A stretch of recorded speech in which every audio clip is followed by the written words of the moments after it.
తమ తప్పిదాలను కప్పిపుచ్చుకోవడానికి ఎదురుదాడి చేసినామని అనుకుంటున్నారు. ఆ ఎదురుదాడి రాష్ట్రానికి ఎంత నష్టం తెచ్చిపెడుతుందో ఇప్పటికి కూడా వాళ్ళు అర్థం చేసుకోలేదు, మారలేదు. ఈరోజు కూడా మా ఉప ముఖ్యమంత్రి గారు తెలంగాణ రాష్ట్ర ఇంధన శాఖ శ్వేతపత్రాన్ని ఈ సభలో ప్రవేశపెట్టి సభ్యులందరితో చర్చ చేసి తెలంగాణ రాకంటే ముందు ఉన్న పరిస్థితి, తెలంగాణ రాష్ట్రం వచ్చిన తర్వాత గత ప్రభుత్వం 9.5 సంవత్సరాలలో తీసుకున్న నిర్ణయాలు, ఆ నిర్ణయాల వల్ల వచ్చిన ఫలితాలను, దుష్ఫలితాలను సభ ముందు పెట్టడం ద్వారా, ఎందుకంటే ఏ రోజు కూడా 9.5 సంవత్సరాలలో ఆనాటి ప్రభుత్వం వాస్తవాలను సభ ముందు పెట్టడానికి కానీ చర్చించడానికి కానీ ముందుకు రాలే. ఈరోజు ఎందుకు ఈ వాస్తవాలన్నింటినీ ముందలు పెడుతున్నాము? ఒక మనిషి ఆసుపత్రికి వెళ్ళి హెల్త్ చెకప్ చేసుకుంటే ఎక్స్రే నుంచి స్కానింగ్ వరకు అన్ని రిపోర్ట్లు తీసుకుంటేనే, బ్లడ్ టెస్ట్ కానీ అన్ని టెస్టులు చేయించుకుంటే, హెల్త్ చెకప్ చేయించుకుంటే ఆ వ్యక్తిలో ఉన్న బలాలు బలహీనతలు అన్నీ తెలిస్తే డాక్టర్గా వారికి వైద్యం అందించడం సులభం అవుతుందని చెప్పి హెల్త్ చెకప్ చేస్తాం. అట్లానే ఈరోజు విద్యుత్ శాఖను పూర్తి స్థాయిలో స్కానింగ్ చేసి వాస్తవాలను వారు ముందల పెట్టి, వారు తప్పులు జరిగిన వాటిని అర్థం చేసుకొని అవగాహన లోపం వల్ల జరిగిందా, ఉద్దేశపూర్వకంగా జరిగిందా, ఇవన్నీ ఒక చర్చలో బయటకు వస్తాయి.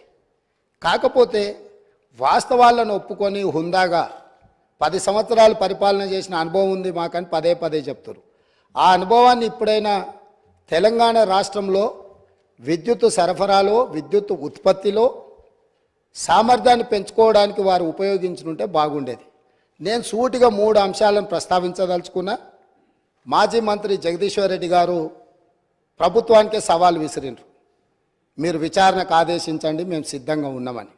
నేను వారిని మనస్ఫూర్తిగా స్వాగతిస్తున్నా. 3 అంశాల మీద ఈ ప్రభుత్వము పూర్తి స్థాయిలో విచారణకు ఆదేశిస్తాము, జ్యుడిషియల్ ఎంక్వైరీ చేయడానికి ప్రభుత్వం సిద్ధంగా ఉంది. వారే కోరుకున్నప్పుడు వాస్తవాలను సభ ముందు పెట్టిన తర్వాత మాజీ మంత్రి గారు ఏదైతే జ్యుడిషియల్ ఎంక్వైరీ కోరుకున్నారో తప్పకుండా తమరి అనుమతి ద్వారా సభలోనే నేను ప్రకటన చేస్తున్నా. 3 అంశాల మీద జ్యుడిషియల్ ఎంక్వైరీకి మా ప్రభుత్వం సిద్ధంగా ఉన్నది అని చెప్పి ఈ సందర్భంగా తెలియజేస్తూ, ఆ 3 అంశాలకు సంబంధించి తెలంగాణలో కాలిపోతున్న మోటార్లు, పేలిపోతున్న ట్రాన్స్ఫార్మర్లు, ఆత్మహత్యలు చేసుకుంటున్న రైతులు, ఇది ఒక పెద్ద సెంటిమెంట్ విద్యుత్తు అనేది. ఈ ప్రజల యొక్క సెంటిమెంటును ఏ రకంగా గత ప్రభుత్వము ఆర్థిక ప్రయోజనాల కోసము వినియోగించుకున్నదో ఈ అంశాలు ఈరోజు బయటికి రావాల్సి ఉన్నది. అందులో భాగంగానే ఛత్తీస్గఢ్ ఒప్పందం. మన రాష్ట్రంలో విద్యుత్తు ఉత్పత్తి సరిపోవడం లేదు, అత్యవసరంగా మన అవసరాలు తీర్చాల్సిన అవసరం ఉన్నది. కాబట్టి ఏ టెండర్లు లేకుండానే డైరెక్ట్గా మేము ఆ ఛత్తీస్గఢ్ ప్రభుత్వానికి సంబంధించిన ప్రభుత్వ సంస్థతో తెలంగాణ రాష్ట్ర ప్రభుత్వం డిస్కాంలు ఒప్పందం చేసుకుంటున్నాయని ఆ రోజు ఇదే సభలో ఈ ఒప్పందాలతో 1000 కోట్ల రూపాయల భారం పడబోతుంది, ఈ భారాన్ని తెలంగాణ ప్రజలు భరించలేని పరిస్థితికి దారితీస్తుంది, ఈఆర్సీ ముందల మేము ఫిర్యాదులు చేయడమే కాకుండా మా వాదనలు వినిపించినాం. ఈ సభలో ఆనాటి ముఖ్యమంత్రి చంద్రశేఖరరావు గారికి మేము చెప్పే ప్రయత్నం చేస్తే మార్షల్స్ను పెట్టి మమ్మల్ని బయటికి గెంటేసి ఆ రోజు ఛత్తీస్గఢ్తోని తెలంగాణ రాష్ట్ర ప్రభుత్వం ఒప్పందం చేసుకుంది. దీనికి సంబంధించి విద్యుత్తు జేఏసీకి సంబంధించిన తెలంగాణ ఉద్యమంలో క్రియాశీలక పాత్ర పోషించిన ఒక జెన్కో ట్రాన్స్కో అధికారి నివేదిక ఇచ్చి ఈ ఒప్పందం వల్ల నష్టం జరుగుతుంది అన్నందుకు అతన్ని ఎక్కడనో మారుమూల ప్రాంతానికి బదిలీ చేసి కక్ష సాధింపుగా అతనికి ఉన్న హోదాను తగ్గించి ఒక చిన్న ఉద్యోగంలో నియమించిన అధ్యక్ష. వారిక్కడ సభ్యుడు కాదు కాబట్టి వారి పేరు తీసుకుంటలేను. సంస్థలో పనిచేస్తున్న ఉద్యోగి అనుభవంతో తెలంగాణ ఉద్యమంలో విద్యుత్తు జేఏసీని క్రియాశీలకంగా ముందుకు నడిపించి ఉద్యమంలో ముందున్న వ్యక్తిని తెలంగాణ రాష్ట్రం వచ్చిన ఎంబడే శిక్షించి ఎక్కడో మారుమూల ప్రాంతానికి బదిలీ చేసి ఉన్న హోదా కంటే అతనికి డిమోషన్. తెలంగాణ ఉద్యమంలో పాల్గొన్న వాళ్ళు, తెలంగాణ రాష్ట్ర సాధనలో క్రియాశీలక పాత్ర పోషించిన వాళ్ళను మనం సమర్థించే అవసరమైతే ప్రమోషన్ ఇవ్వాలి. ఒకవేళ ప్రమోషన్ ఇవ్వడానికి మీకు మనస్కరించకపోతే ఉన్న హోదాలనైనా ఉంచాలి. అలా కాకుండా శిక్షించి బదిలీ చేసిండ్రు. అతను కూడా ఆనాడు ఈఆర్సీ ముందు తన వాదన వినిపించిండు. ఆ వాదనను పెడచెవిన పెట్టి ఛత్తీస్గఢ్ ఒప్పందం చేసుకున్నారు. ఈ ఛత్తీస్గఢ్ 1000 మెగావాట్ల ఒప్పందం 3/11/2014 నాడు ఏదైతే ఒప్పందం మీద సంతకం చేసిండ్రో ఈ నివేదికలోనే ఉంది. నేను కొత్తదేం చెప్పడం లేదు, వారు చూసుకోవాలి. పేజీ నెంబర్ 11, 12లో ఉన్న వాటిని. అసలు ఈ విద్యుత్తు వినియోగించినా వినియోగించకపోయినా, అదేవిధంగా విద్యుత్తును రవాణా చేయడానికి వినియోగించాల్సిన కారిడార్ను పర్మనెంట్ ఒప్పందం చేసుకోవడంతో విద్యుత్తు సరఫరా అయినా కాకపోయినా దాదాపుగా 1362.424 కోట్ల రూపాయలు ఈరోజు ప్రభుత్వం మీద భారం పడ్డది. ఆ విద్యుత్తు కొనుగోళ్లలో ఆనాడు కేంద్ర ప్రభుత్వము మనకు తక్కువ ధరకు విద్యుత్ ఇవ్వడానికి సిద్ధంగా ఉన్నా పెడచెవిన పెట్టి మీరు మీ ఆలోచనతో, మీ అవగాహనతో, మీకు ఎలాంటి ఉద్దేశాలు ఉన్నాయో నాకు తెలియదు, ఆ ఉద్దేశాలు ఈరోజు విచారణతో బయటికి రావాలి. కాబట్టి రేపు జరగబోయే జ్యుడిషియల్ ఎంక్వైరీలో ఛత్తీస్గఢ్తో తెలంగాణ రాష్ట్ర ప్రభుత్వం చేసుకున్న ఒప్పందాల మీద 100% విచారణకు ఆదేశిస్తున్నాము. ఈ ఛత్తీస్గఢ్ 1000 మెగావాట్ల విద్యుత్తులో జరిగిన కుంభకోణము, నిర్లక్ష్యము, ఈరోజు ఛత్తీస్గఢ్లో ఏవైతే కేసులు నడుస్తున్నాయో, ఈరోజు వాళ్ళు ఫిక్స్డ్ కాస్ట్, వేరియేషన్ కాస్ట్ని లెక్కలేసి వాళ్ళు ఏ అదనంగా అడుగుతున్నారో, ఏ పరిస్థితులు ఉన్నాయో, అక్కడ ఛత్తీస్గఢ్ ఈఆర్సీ ముందలో జరుగుతున్న కేసులు ఏమున్నాయో వీటన్నిటిని పూర్తి స్థాయిలో విచారణ చేయడం ద్వారా మొత్తం వాస్తవాలను బయటకు తీయాల్సిన అవసరం ఉంది. ఛత్తీస్గఢ్ ఒప్పందం మీద ఈ ప్రభుత్వం విచారణకు ఆదేశిస్తుంది అధ్యక్ష. అదేవిధంగా అధ్యక్ష, యాదాద్రి థర్మల్ పవర్ ప్రాజెక్ట్, ఆ రోజు ప్రజల సెంటిమెంట్ ఏదైతే ఉందో ఈ ప్రజల సెంటిమెంటును తమకు అనుకూలంగా మార్చుకొని ఇండియా బుల్స్ అనే కంపెనీ గుజరాత్లో 1080 మెగావాట్ల విద్యుత్ సామర్థ్యంతో ప్రైవేట్ సంస్థ నిర్మించదలుచుకున్న ప్రాజెక్టును కేంద్ర ప్రభుత్వం విధి విధానాలలో మార్పు తీసుకొచ్చింది. పొల్యూషన్, ఎన్విరాన్మెంట్ను రక్షించడానికి 2011-12లోనే ప్రభుత్వం విధానాలు తీసుకొచ్చి సబ్ క్రిటికల్ అనే టెక్నాలజీతో నిర్మించిన ప్రాజెక్టులను అన్నింటిని కూడా మూసేసి సూపర్ క్రిటికల్ టెక్నాలజీకి మీరు మారండి, భవిష్యత్తులో నిర్మించబోయే ప్రాజెక్టులు ఏవైతే ఉన్నాయో ఆ ప్రాజెక్టులను కూడా సూపర్ క్రిటికల్ టెక్నాలజీతో నిర్మించమని చెప్పి విస్పష్టంగా కేంద్ర ప్రభుత్వం ఆనాడు ఆదేశాలు ఇచ్చింది రాష్ట్ర ప్రభుత్వాలకు, అదేవిధంగా ప్రైవేట్ కంపెనీలకు.